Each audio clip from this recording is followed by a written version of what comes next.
1971 March মিরপুরের একটা বাড়ি থেকে পরিবারের সবাইকে ধরে আনা হয় এবং কাপড় খুলতে বলা হয়। তারা এতে রাজি না হলে বাবা ও ছেলেকে আদেশ দেওয়া হয় যথাক্রমে মেয়ে এবং মাকে ধর্ষণ করতে।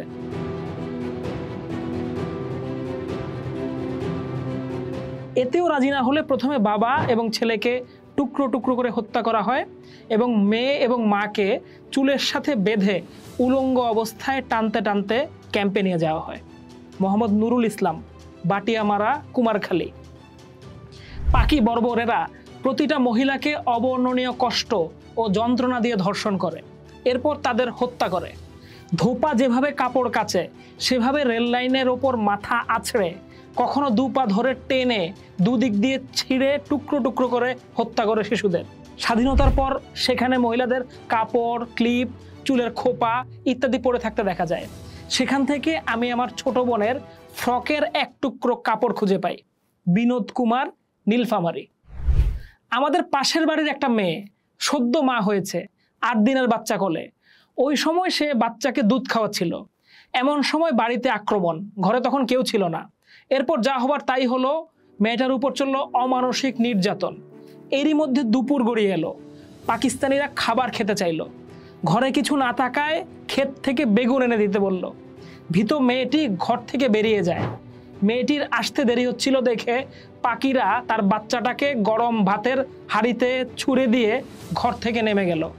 ভানু বেগম, 26 ভুয়াপুর, টাঙ্গাইল। আমাদের সংস্থায় আসা নারীদের প্রায় সবারই ছিল ক্ষতবিক্ষত যৌনাঙ্গ। বেয়োনেট দিয়ে খুঁচিয়ে খুঁচিয়ে ছিঁড়ে ফেলা রক্তাক্ত যোনিপথ, দাঁত দিয়ে ছিঁড়ে ফেলা স্তন, বেয়োনেট দিয়ে কেটে ফেলা স্তন, উরু এবং পশ্চাৎদেশে ছুরির আঘাত নিয়ে নারীরা পুনর্বাসন কেন্দ্রে আসত। মালেকা খান, যুদ্ধের পর পুনর্বাসন সংস্থার ধর্ষিতাদের নিবন্ধীকরণে যুক্ত সমাজকর্মী। 18 ডিসেম্বর মিরপুরে নিখোঁজ হয়ে যাওয়া একজনকে খুঁজতে গিয়ে দেখি মাটির নিচে বাংকার থেকে 23 জন সম্পন্ন উলঙ্গ মাথা কামানো নারীকে ট্রাকে করে নিয়ে যাচ্ছে পাকিস্তানি আর্মি। বিচারপতি M.A. সোভান। কোনো কোনো মেয়েকে পাক সেনারা এক রাতে 80 ধর্ষণ করেছে। সুসান ব্রাউন মিলার, গবেষক। স্বাধীনতার ঠিক পর ধর্ষিত বাঙালি নারীদের চিকিৎসায় নিয়োজিত অস্ট্রেলীয় ডাক্তার জিওফ্রে ডেভিস গণধর্ষণের ভয়াবহ মাত্রা দেখে হতবাক হয়ে কুমিল্লা ক্যান্টনমেন্টে আটক পাক অফিসারদেরকে জেরা করছিলেন যে তারা কিভাবে এমন ঘৃণ্য কাজ কারবার করছিল। অস্ট্রেলীয় চিকিৎসক বিচলিত হলেও পাকিস্তানি অফিসারের হৃদয়ে কোনো রকম রেখাপাত ঘটেনি। তার সরল জবাব ছিল, We had orders from Tikka Khan to the effect that a good Muslim will fight anybody except his father. So what we have to do was to impregnate as many Bengali women as we could.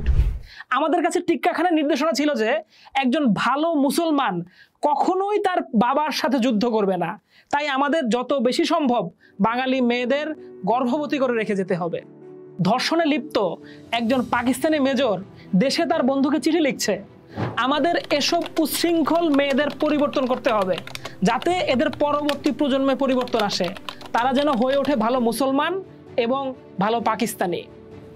71 সেপ্টেম্বরে পূর্ব পাকিস্তানের সকল division কমান্ডারদের একটা conference হয়।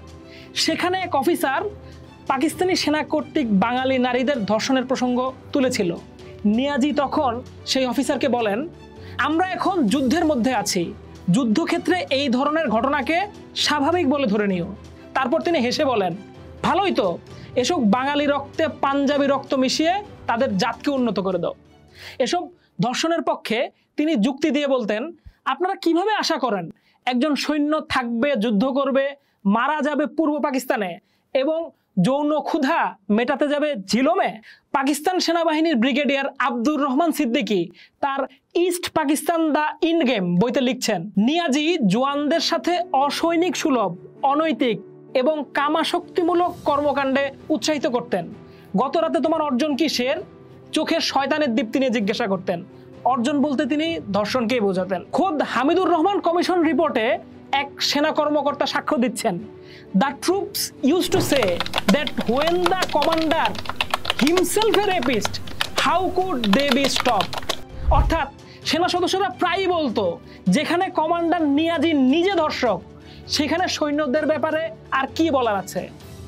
Pakistani general খাদিম হোসেন রাজা stranger in my own country বইতে লিখছেন, নিয়াজি ধর্ষণে তার সেনাদের এতটাই চাপ দিতেন যে তা সামলে উঠতে না পেরে একজন বাঙালি সেনা অফিসার আত্মহত্যা করেন। উপরে উল্লেখিত এইসব খণ্ড খণ্ড জবানবন্দি প্রমাণ করে যে মুক্তিযুদ্ধের সময়ের ধর্ষণ সাধারণ কোনো যুদ্ধের ধর্ষণ নয়। এটা পাক বাহিনী শুধু শুধু প্লেজারের জন্য করে নাই, তারা এটা করেছে একটা দায়িত্ব হিসেবে, একটা শুদ্ধি অভিযানের অংশ হিসেবে। আচ্ছা, আমরা যে সবসময় বলি ৭১-এ নির্যাতনের শিকার নারীর সংখ্যা ২ লক্ষ, এই সংখ্যাটা আসলো কোথা থেকে? এইটা নিয়ে গবেষকরা কি বলছেন? গবেষক সুসান ব্রাউন মিলার কিন্তু এর সাথে একমত নন। তিনি বলেন এই সংখ্যাটা সর্বোচ্চ ৪ লাখ পর্যন্ত হতে পারে। War crime fact finding committee স্বাধীন বাংলাদেশে বীরাঙ্গনাদের বিষয়ে সবচেয়ে বেশি কাজ করেছে। তারা ৭১-এ নির্যাতনের শিকার নারীদের সামগ্রিক পরিসংখ্যান প্রকাশ করে।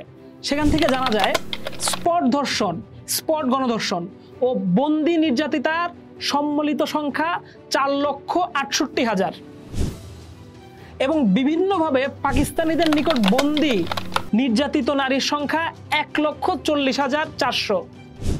চিহ্নিত স্থানে নির্যাতিতা নিহত ও অপহৃত স্পট ধর্ষণ ও গণধর্ষণের শিকার ৩,৬০,০০০। এদের মধ্যে যারা শুধু স্পট ধর্ষণ ও গণধর্ষণের শিকার হয়েছেন অর্থাৎ বন্দী হননি তাদের সংখ্যা ৩,২৭,০০০, যা মোট নির্যাতিতার ৭০ ভাগ। এদের মধ্যে অন্তঃসত্ত্বা হয়েছিলেন প্রায় ৩০ ভাগ অর্থাৎ ১,০৮,০০০ নারী। নির্যাতিত বন্দী নারীর সংখ্যা প্রায় ১,৪০,০০০, যা মোট নির্যাতিতার প্রায় ৩০ ভাগ।